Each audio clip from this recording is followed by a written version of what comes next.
नमस्कार, माझे नाव श्रेया धनराज कांबळे आहे. मी आज तुम्हाला डॉक्टर बाबासाहेब आंबेडकर यांच्याबद्दल 2 ओळी बोलून दाखवणार आहे. डॉक्टर बाबासाहेब आंबेडकर हे महान समाजसुधारक होते. त्यांचा जन्म 14 एप्रिल 1891 रोजी झाला. त्यांचे पूर्ण नाव भीमराव रामजी आंबेडकर होते.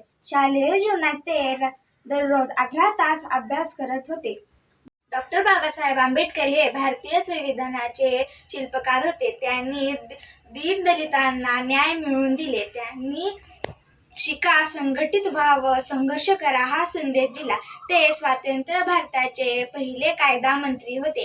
त्यांनी 6 डिसेंबर 1956 रोजी अखेरचा श्वास घेतला. त्यांचे जीवन कार्य आजही सर्वांना प्रेरणा देतात. आयुष्य गेले लढण्यात, प्रत्येकाचा विचार करण्यात,